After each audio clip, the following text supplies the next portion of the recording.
Well, well, it appears that our less educated daughter-in-law, the unremarkable Plain Jane, is about to grace us with her singing. Come on, step onto the stage, you ugly duckling, my mother-in-law sneered. It was my sister-in-law's wedding reception, and I was coerced into performing a solo, as was customary whenever my mother-in-law found an opportunity to belittle me. Her audacity to humiliate me even on such a joyous occasion as my sister-in-law's wedding was beyond my comprehension. What's taking so long? Hurry up. She's sitting impatient, her voice hardened. Okay then, I will. Excuse me. I stood up from my seat and slowly made my way towards the stage. I'm Erica, 33 years old, living with my 4-year-old daughter Janice and my husband Paul, who's the same age as me. We're in our 8th year of marriage. Orphaned as a child, I was raised by my grandparents but chose to be independent, dropping out of high school to work at a local factory. Paul and I reconnected at a high school reunion when we were 21, hit it off, and started dating. 3 years after Paul graduated from university, we got married.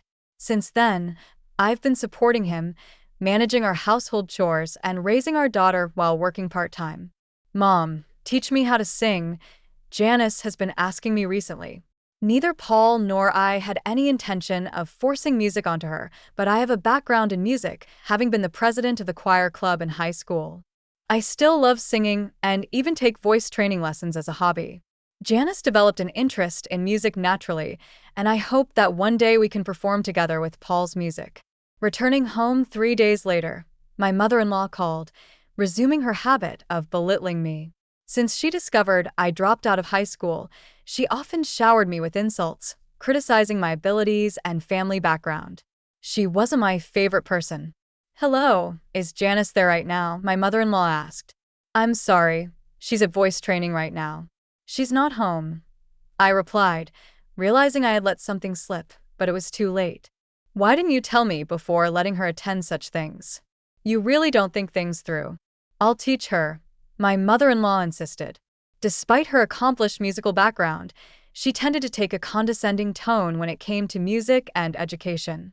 She doted on our daughter, but might inadvertently push her away if she followed the same strict teaching approach she used on Paul and his sister in the past. Mother-in-law, I appreciate your offer, but I want Janice to have her freedom in this. Even if you say that, it's really up to Janice whether she wants to continue or not. I can't force her to quit. I'm sure it would be much better if I taught her. My mother-in-law abruptly ended the call. 3 months passed, and I'd almost forgotten about the incident when my mother-in-law decided to visit our home. It's been a while, hasn't it? Oh, how's Janice been doing? She inquired, likely happy to see her granddaughter after such a long time. As soon as she stepped into our home, she immediately scooped Janice into her arms, barely greeting us. It just so happened that Janice had the day off from her voice training class, and the whole family was at home. Granny, I've become good at singing, Janice exclaimed, boasting to her grandmother. Really? Could you sing something for me then? My mother-in-law asked. I intervened, worried about what my mother-in-law might say to Janice. How about we eat first before we hear her sing? It's lunchtime after all, I suggested. Don't interrupt when she's about to sing for me. My mother-in-law dismissed my suggestion. I'm sorry, Janice dear, can you sing for me? My mother-in-law asked. Hearing her request, Janice began to sing. From the perspective of a mother-in-law who graduated as the valedictorian of a music conservatory, my daughter's singing must have sounded rather clumsy. I had a sinking feeling inside me, worried that my daughter might receive some snide remarks from her. However, my mother-in-law applauded and praised my daughter, saying, You did well. You've practiced a lot. Far from making any sarcastic comments, she thanked her grandmother, seeming happy to be praised. I sighed in relief, thinking that even my strict mother-in-law wouldn't make snide remarks to her granddaughter. I thought Mom might say something. I was a little worried, Paul whispered to me, with a look of relief on his face. Nothing particular happened after that. But as the evening came, I realized that Janice had fallen asleep. Excuse me, mother-in-law, since Janice fell asleep. I'm going to take her to her room, I announced, picking up Janice and carrying her to her bedroom. After putting my daughter to bed, I returned to the living room. As soon as I re-entered, my mother-in-law said to me, "Didn't you think that Janice's singing today was terrible, Erica? It's a waste of money to let her go to a class that can only teach her to that level. I'll teach her myself." I confronted Paul as anger welled up within me. Wait a minute, isn't that a bit too selfish? What can we do when it comes to music? She's much better than me, and it's a fact that I got better by being taught by her, Paul reasoned. About 5 minutes of silence followed, and it was Paul who gave in and said, "All right, Mom. Go ahead and teach Janice to sing for a while." Hearing those unbelievable words from Paul's mouth, my mind went blank. Is this some kind of joke? Won't they care how Janice feels? After all, she's been so happy to be interested in music. What if Janice hates music because she's taught so strictly by her grandmother? I was so angry that I felt like waking up Janice right at that moment and leaving the house with her. So, I guess it means Janice is quitting the voice training class, as I said, right? My mother-in-law, with a triumphant look on her face, asked Paul and me. All right, but remember, this is not a music conservatory, so please absolutely do not do anything that Janice would dislike. I know that, I'm not uneducated like you, I retorted, stating what I had to say, knowing she'd never back off. I let her go home for the day.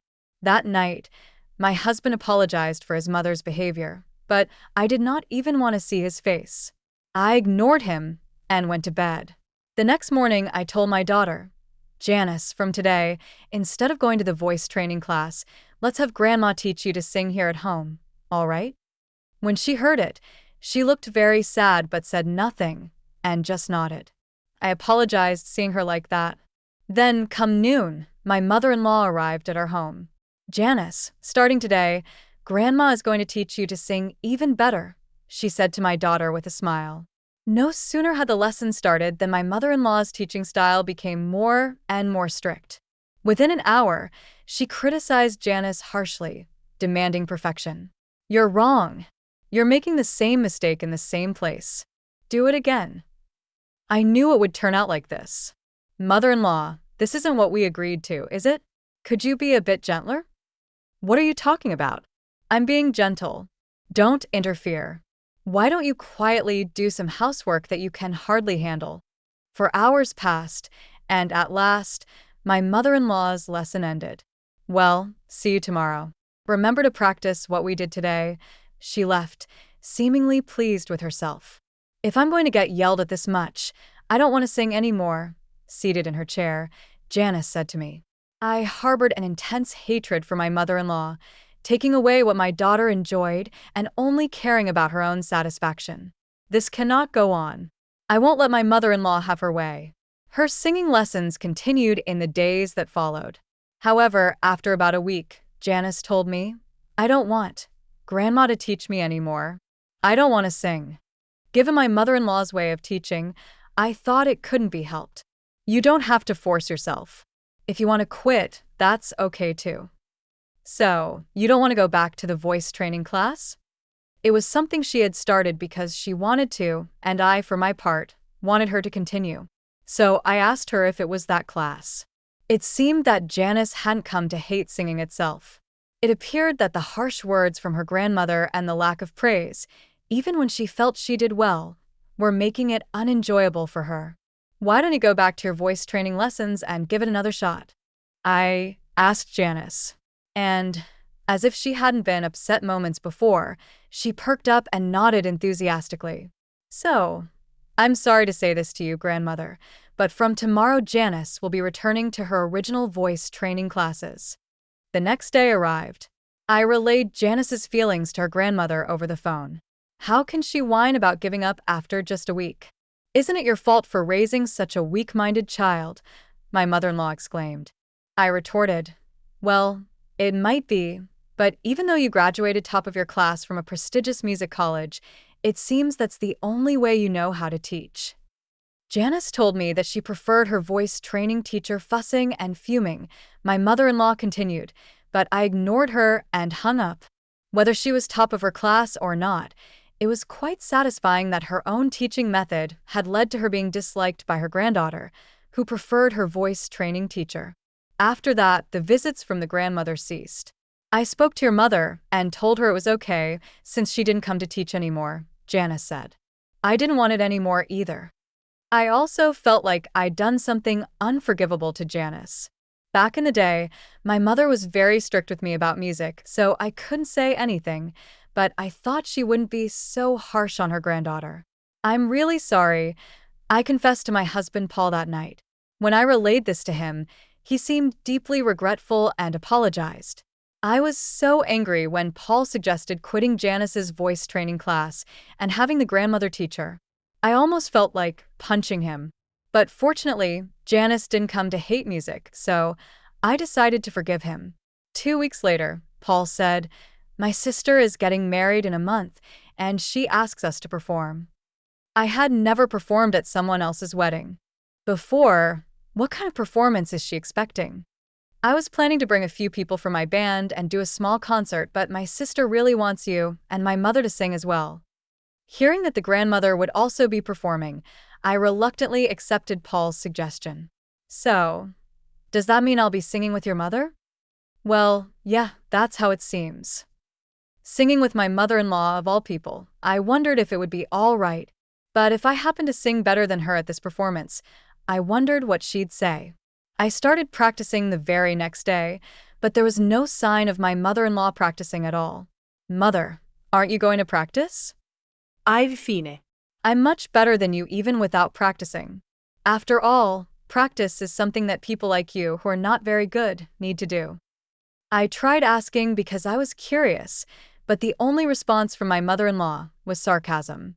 I decided it was a waste of time to engage with her and focused on my own preparations. After we decided what song to perform, I also increased the frequency of my voice training lessons. I was sick of being ridiculed by my mother-in-law, and above all, I was anxious about performing in public after such a long time without proper training. On the day of my sister-in-law's wedding, the ceremony went smoothly, and the time for the entertainment had finally come. First, my husband Paul took the stage and began to play his music. As expected, given he plays regularly, he was confident and exuded an elegant aura. I was utterly mesmerized by Paul's performance. I'm not feeling well today. Could you sing on your own then? Out of the blue, my mother-in-law told me to sing solo. What? That's so sudden. It's not fair. Well, there's nothing we can do about it. Or what? Are you too embarrassed to sing in front of others because you're educated and ugly? She said this without a hint of remorse. Okay, I know it. She's doing this on purpose, I thought, and decided to retort. Being uneducated and ugly, I've practiced hard, so I won't be embarrassed singing in front of others. I asked you several times if you needed to practice, but you showed no signs of doing so. Whom could it be that you're actually a terrible singer? That's not true. My mother-in-law raised her voice in response to my question. The people around us began to stir, wondering what was going on. Sorry, it's nothing. I stood up from my seat, apologized to those around me, and then pressed my mother-in-law further. Graduating as the valedictorian from the music college, you sure talk big about teaching others, huh? Are you running away because you're embarrassed to sing with me since I'm better? I whispered this in her ear. What did you say? There's no way that's true. If I sing with a low-educated, ugly person like you, it would only throw me off. Didn't your parents teach you that? You and your parents are truly incompetent. She disparaged me as being uneducated and ugly, and even insulted my parents in front of everyone. Embarrassed and angry, I wanted to leave right at that moment. But if I ran away now, it would just make her happy. What are you doing just sitting there? Hurry up. Oh, okay, then I will. I excused myself. Just as Paul's performance ended, I took his place on stage. I was supposed to sing with my mother-in-law, but due to her not feeling well, I would be singing solo. Instead of the song I was supposed to sing with her, I chose an opera song I used to sing a lot when I was competitive, an aria from The Marriage of Figaro.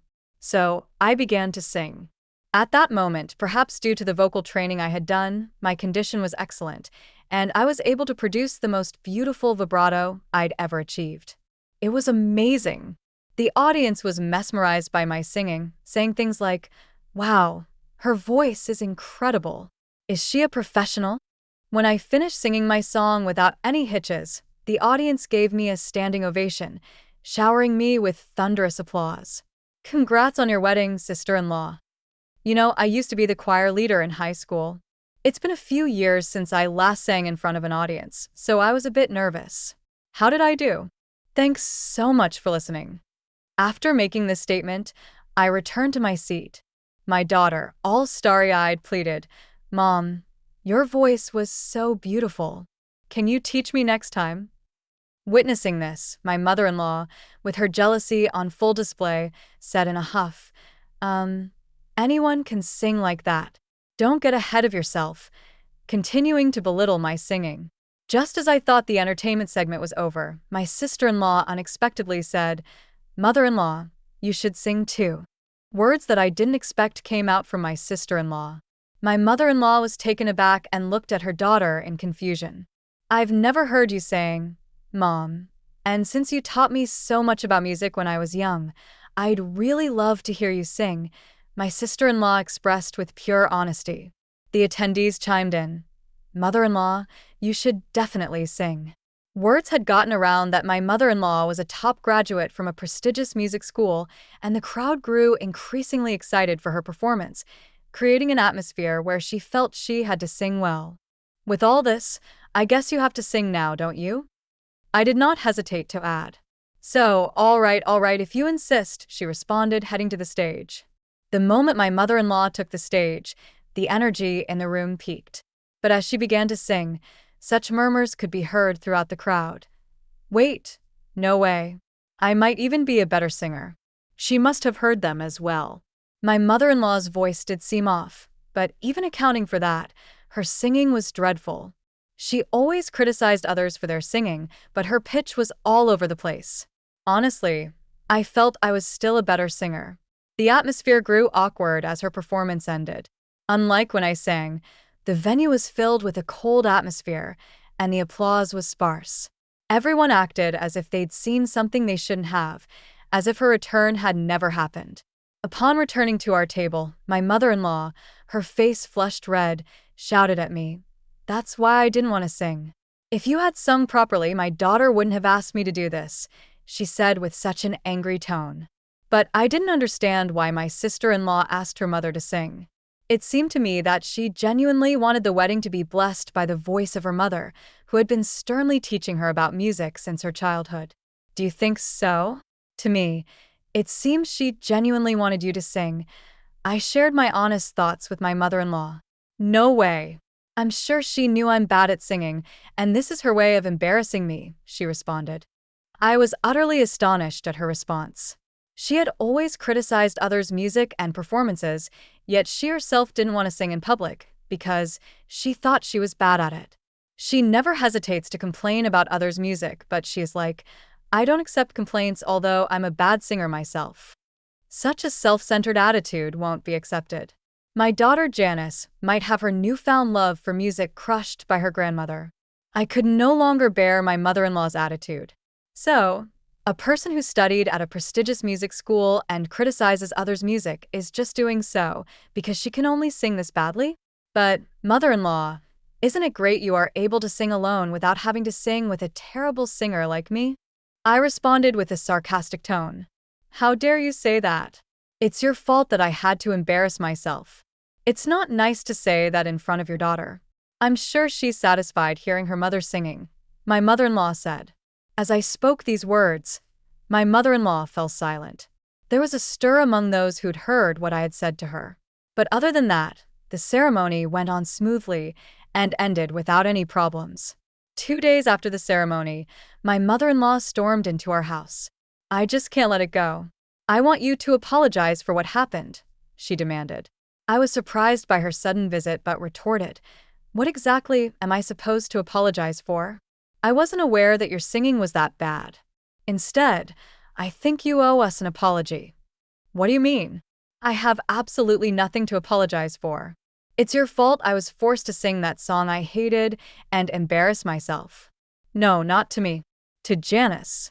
Because of you, Janice almost came to hate the music that she had started to enjoy.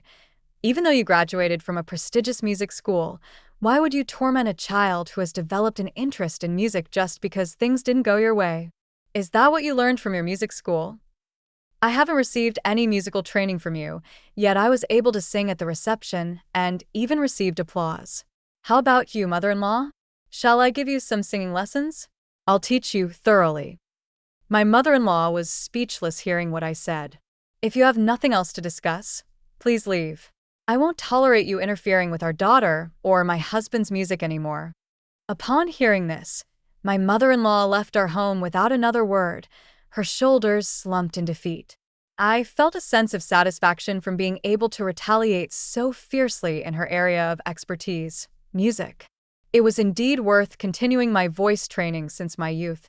Without the voice training, I might not have been able to receive such applause at my sister-in-law's wedding reception. I wonder how my mother-in-law, who has always boasted about graduating top of her class from a prestigious music school, felt being scolded this way by someone like me, who only has a high school diploma and was just a choir member. To be honest, I felt a sense of poetic justice towards my mother-in-law. I thought, serves her right, she shouldn't act so haughty anymore. It's been months since the wedding ceremony of my sister-in-law, and now my mother-in-law occasionally visits our house. But she doesn't complain about my daughters singing anymore. I actually didn't mind my mother-in-law visiting since she did not say anything about music anymore.